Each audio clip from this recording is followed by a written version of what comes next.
June 4 ఫలితాలు ఎవరికి అనుకూలంగా వస్తాయి అనుకుంటున్నారు? వైఎస్ఆర్సీపీకి అండి. ఎందుకమ్మా? ఆయన చేసిన అభివృద్ధి మాకు అనుకూలంగా ఉంది కాబట్టి ఆయనకే వస్తుంది అనేసి మేము అనుకుంటున్నామండి. అలాగే మరో 5 రోజుల్లో కౌంటింగ్ జరగనుంది కదా, విజయ సంకారం ఎవరు మోగిస్తారు, జగనా చంద్రబాబు? జగన్మోహన్ రెడ్డి అండి. ఆయన చేసిన అభివృద్ధి అయితే మనం చెప్పుకోకూడదండి, ఆల్రెడీ చేసి మనం అందరం తీసుకున్నాము. ఆయన చేసిన ప్రతి పనిలోనే మేము లబ్ధి పొందాం కాబట్టి ఆయనకి మేము వేస్తాం అలాగనేసి మేము అనుకున్నాము.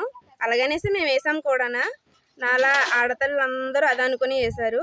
పక్కగా ఈ చుట్టూ మాత్రం జగనే వస్తారండి. ఓకే, ఇక చూస్తే మరి జగన్ పాలన మంచి జరిగిందా, చంద్రబాబు పాలన మంచి జరిగిందా? జగన్ పాలన మంచి జరిగిందండి. జగన్ పాలన మంచి అంటే ప్రతి ధనికుడు కూడా అదే లేనివాడు ప్రతి ఒక్కడు కూడా ధనవంతుడు అయ్యాడండి. అదొకటి. తర్వాత స్కూల్ విషయంలో చెప్పాల్సిందంటే టాయిలెట్స్ అని, స్కూల్ రీమోడలింగ్స్ అని, అటు ఫుడ్ విషయం అని ప్రతిదీ కూడా ఆయన అభివృద్ధి ప్రకారంగా బాగా చేశాడండి. ఓకే, ఇక చూస్తే మరి జగనే సీఎం అవుతాడని వైసీపీ వాళ్ళు, చంద్రబాబు సీఎం అవుతాడని టీడీపీ వాళ్ళు అంటున్నారు. మీరు ఏమంటారు దాని గురించి?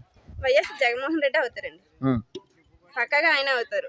ఓకే, అలాగే గ్రామీణ ప్రాంతాల్లో పోలింగ్ ఎక్కువ జరిగింది కదా, ఏ పార్టీకి అనుకూలంగా ఉందండి? వైఎస్ఆర్సీపీకి అనుకూలంగా ఉందండి. ఎందుకండి?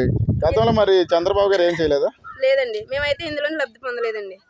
చంద్రబాబు నాయుడు పాలనలో అయితే. జగన్మోహన్ రెడ్డి పాలనలోని మా పాపకి అమ్మఒడి వచ్చిందండి, మా అత్తగారికి చెయ్యొత వచ్చిందండి.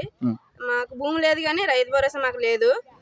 నేను టైలరింగ్ చేస్తాను, నాకు టైలరింగ్ లో మనీ పడ్డది. ఆయన చేసిన పథకాలు నేను లబ్ధి పొందాను కాబట్టి నేనే కాదు మా ఫ్యామిలీ మొత్తం ఆల్మోస్ట్ వైఎస్ఆర్సీపీకి పక్కాగా వేసామండి. ఓకే, ఇది చూస్తే జూన్ 9 సీఎంగా జగన్ ప్రమాణ స్వీకారం చేస్తారని వైసీపీ వాళ్ళు చెప్తున్నారు. మీరేమంటారు దాని గురించి? చేస్తారండి, కన్ఫర్మ్ గానే. వైజాగ్ లో కన్ఫర్మ్ గా ఆయనే చేస్తారు జూన్ 9 ప్రమాణ స్వీకారం. ఓకే, ఫైనల్ గా ఏ పార్టీకి ఎన్ని సీట్లు రావచ్చు అనుకుంటున్నారు? నాకు తెలిసి 150+ వస్తాయండి జగన్మోహన్ రెడ్డి గారికి. ఓకే, థ్యాంక్ యూ అమ్మా. థ్యాంక్ యూ అండి.